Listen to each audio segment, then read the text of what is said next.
Oh, this is better. This is better looking. We upgraded. Can even use a sign if you want. Give them some Everybody don't like the fact that I'm the conductor of this campaign train. They know what they can do. Plenty of bridges in this state. Hold on. Be careful. I think the table's flat. Yeah, the table might be wet. It's all right. It's just clean water. The seat is dry. How's that, Joe? That's good. Joe, you doing a low shot or No lows. Can't block the sidewalk. all bunched up? Hold on. All your jackets. Mark, just pull your chair back there. And Just let me block it.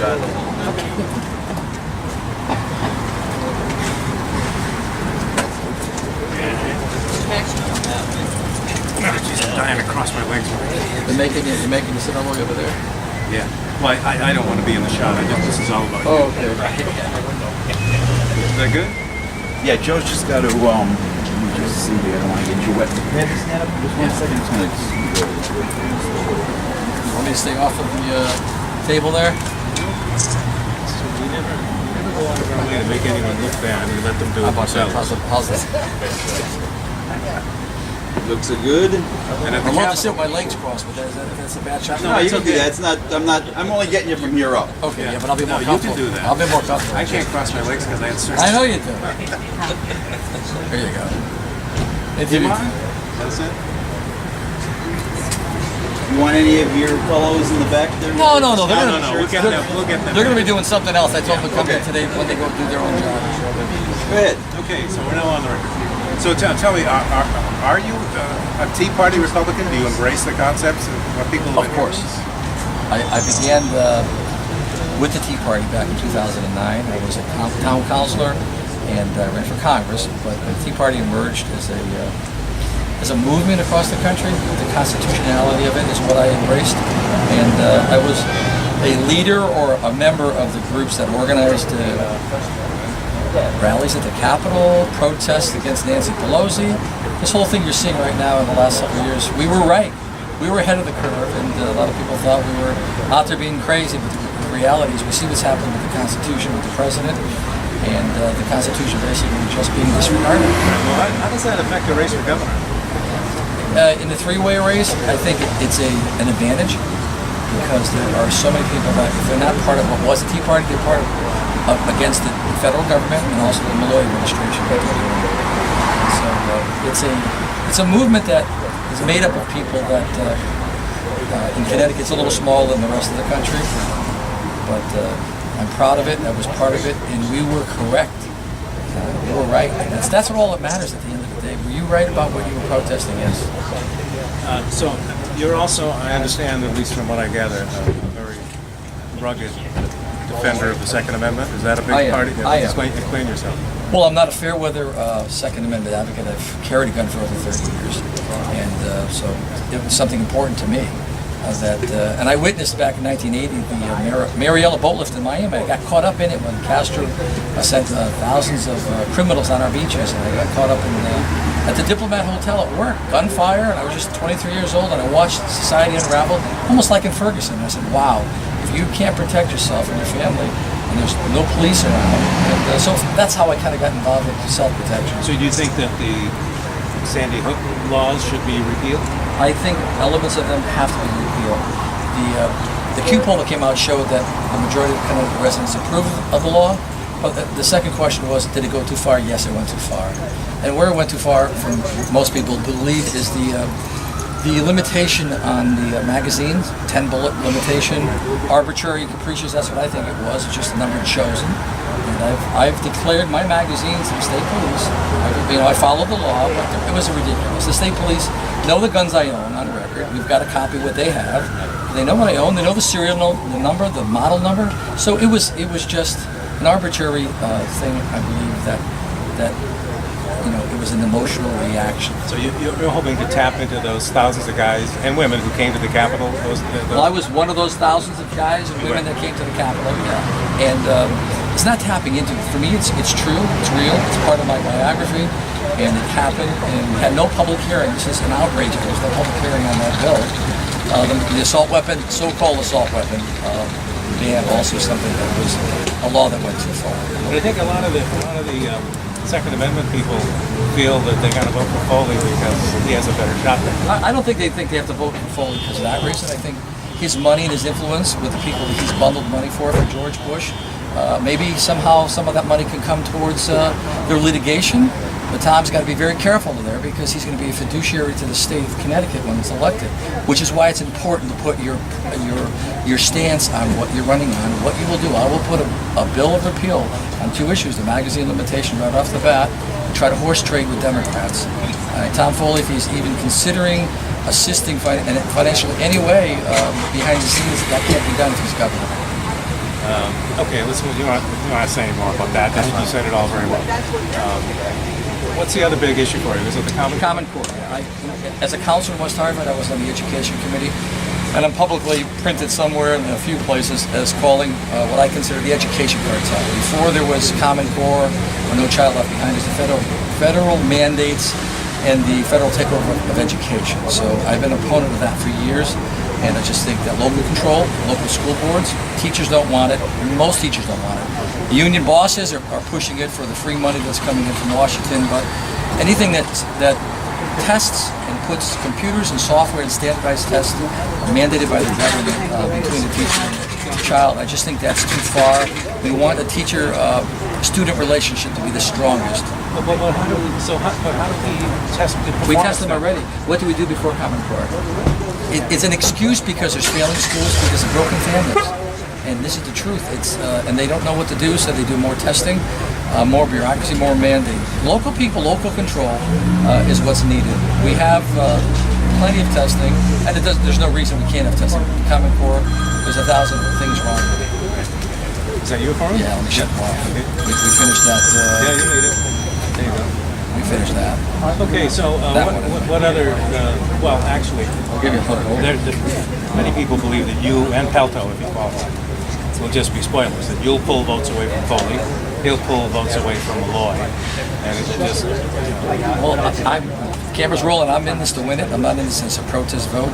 I'm a conservative Republican running on my own name with Chet Harris as a lieutenant governor. Tom Foley, if you want to go there, it's just he's waffling on issues. You have to have a mandate by letting the public know where you stand. And on every issue, he just won't take a stand. He didn't fight. He's not a fighter, and he won't take a stand on issues. But the biggest thing is his role of economics. We will put a budget out, a detailed budget, and we will show it to the public at the end of September where we plan to go. Tom Foley and Governor Malloy will not. And the public deserves to know where we're headed with multi-year billion-dollar deficits, and it's just a sin to see what both candidates are doing. They both qualified for $6.5 million in public financing. They're already on television in saturation buys.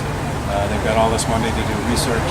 How are you going to compete with them? Well, there was over $700,000 raised by multiple Republican candidates. Where are they now with their money? So we're living off the land, and we have, as you see around here later, our volunteers. We have approximately 1,000 volunteers that I built up in 16 months in the race. So it's going to be a ground game for me until we get traction, which means we put lawn signs out, very affordable palm cards, bumper stickers, and have people on the street, as you'll see today. This is the old-fashioned politics. I'm not taking state taxpayer money. We refuse to do that. So we'll make a dent with them because we've been in it so long. But I think events haven't occurred yet that will show themselves in debates. So I'm looking to be in the debates and show these two establishment politicians what a regular working man has to say. Well, now you know that I only have a couple of minutes for this, so I've already got plenty of stuff. Is there anything you'd like to add that I haven't asked? Your viewing audience is New Haven and Bridgeport. How far do you go? Statewide. We're the #1 station in Fairfield County and the Southern Four Counties. I'll plug my website. Go to my. Right now, we're social media, very active in social media. So website viscontiforgovernor.com. Please sign up, become a volunteer. And for lawn signs and anything you'd like to do to help our campaign. I was talking specifically about issues. Okay. Any other issue that you wanted me to talk the issues about?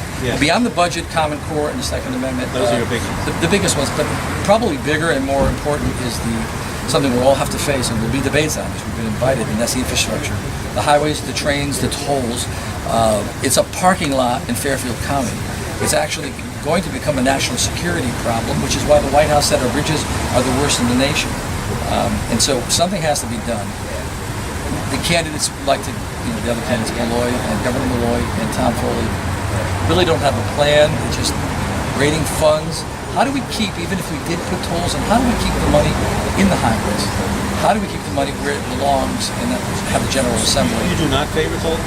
I don't favor tolls until we can find a way to put them in without having a 3 to 5 year plan to tear up the roads in Fairfield County. So we need to find a way before we implement them, at least in there. You know the gas tax is a case of diminishing returns because cars are getting better mileage, people are buying less gas every year. But until, and I've been on the record and debates about this, until we can find a way to put the tolls, at least tolls in that county, where we don't, and they say easy pass and all that, but the way the DOT works, it could take us years before there's a toll booth put in. So that is really the physical reality. As a contractor and a builder, I'm all too savvy on what we need to find out and discover. Is that what you're doing? Yeah, that's what I am. Yeah, 40 years in the trades, commercial, builder, renovations, and We're all set, Joe. Are you able to get a cutaway on the two shot?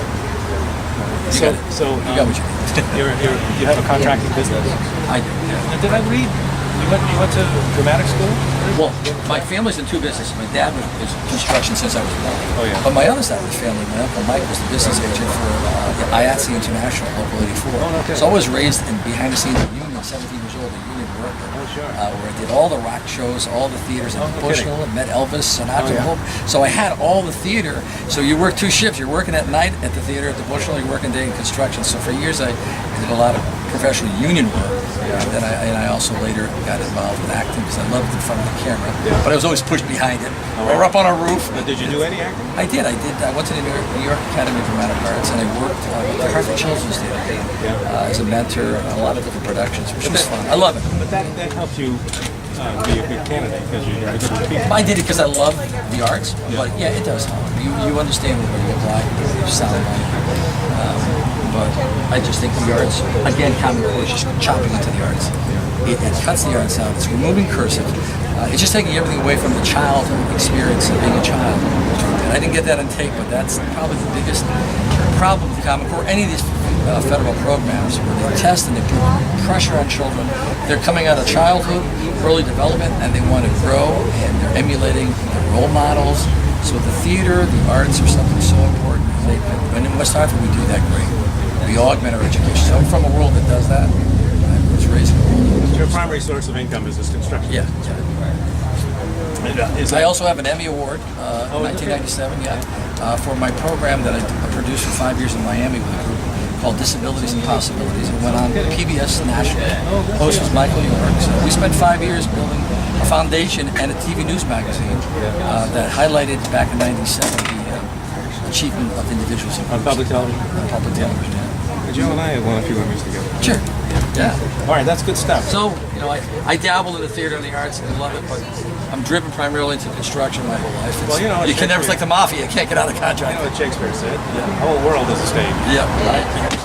All right, good. Let's see. Do you have that mic clipped to your pants or something? A belt or? Okay, yeah, just keep it there if you would, because I'll pick up some of your Pick up some natural interaction sound. with. So, when you say hi, I'm Joe or whatever, just don't say anything you wouldn't want your mother to hear. All right, so now you need to react to the people, all right?